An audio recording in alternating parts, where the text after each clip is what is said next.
Bismillahirrahmanirrahim. Assalamualaikum warahmatullahi wabarakatuh. Bagaimana caranya menjadi seorang peruqyah? Menjadi seorang peruqyah sangat mudah. Ada 5 cara dasar yang harus dipenuhi untuk menjadi seorang peruqyah. Saya akan bagikan cara tersebut. Yang pertama ialah ikhlas. Yang pertama, kalau kita ingin menjadi seorang peruqyah, maka tahap dasar, dan ini merupakan tahapan fundamental, tahapan dasar, tahapan fundamental yang harus dimiliki oleh seorang praktisi ruqyah, yaitu harus ikhlas, niat ikhlas karena Allah Subhanahu wa taala. Pada saat kita meruqyah orang, pada saat kita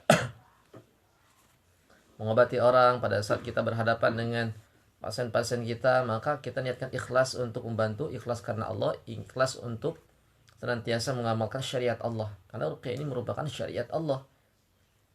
Kata Rasulullah SAW, "Alijiha bi kitabillah." Obatilah dengan kitabullah. Di ayat yang lain di dalil yang lain Allah mengatakan, "A'udzubillahi minasyaitonirrajim wa nunazzilu minal Qur'ani ma huwa syifaa'un wa rahmatul lil mu'minin." Kami menurunkan berupa Al-Qur'an, yaitu syifa. Jadi niatkan ketika kita meruqyah, mengobati orang, niatkan, tanamkan dalam hati kita untuk senantiasa ikhlas karena Allah. Sulit untuk ikhlas, ya berusaha semaksimal mungkin untuk ikhlas karena Allah Subhanahu wa taala.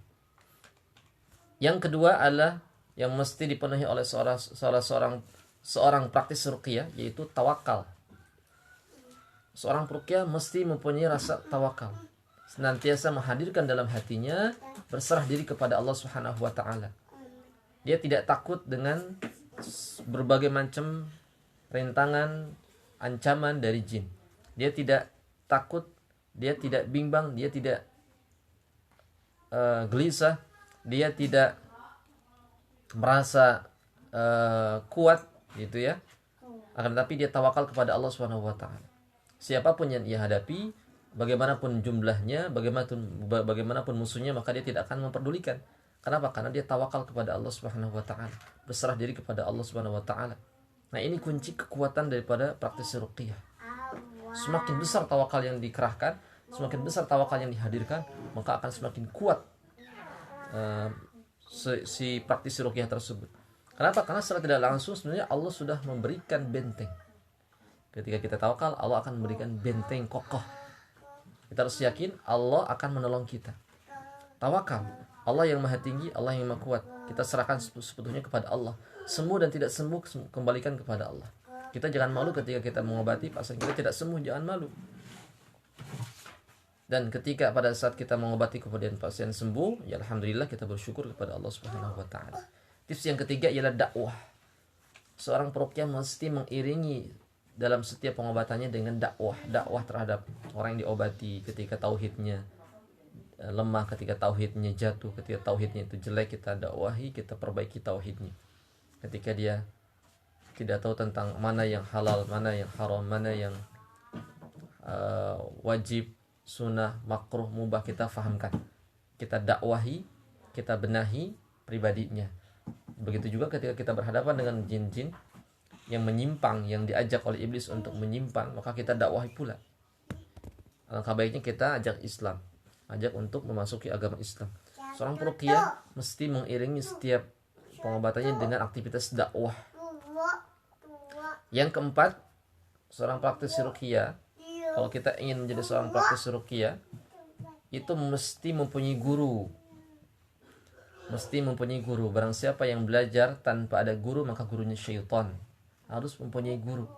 Alhamdulillah, saya akan memberikan ilmu-ilmu seputar ruqyah, cara meruqyah, bagaimana mengatasi orang-orang yang terkena gangguan jin, gangguan sihir, guna-guna, teluh tenung, kemudian mengatasi atau menetralisir daripada tempat-tempat usaha rumah orang yang stres, depresi, gangguan jiwa, kita ruqyah.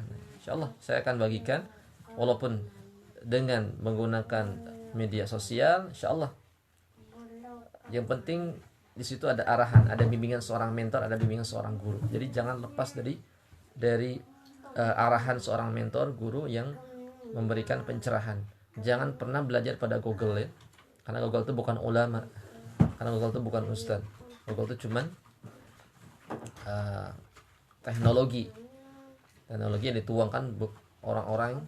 Kita tidak tahu siapa yang informasi apa yang tertuang dalam Google tadi siapa, kemudian sumbernya dari mana, tidak tahu. Tapi kalau kita punya guru, maka guru tadi akan membimbing kita. Ketika salah, maka dia yang akan meluruskan. Yang kelima adalah action.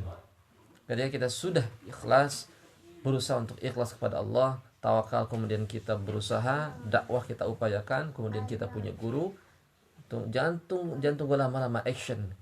Beranikan, yakin kita ketika meruqyah. Jangan takut, hanya takut kepada Allah Subhanahu wa taala.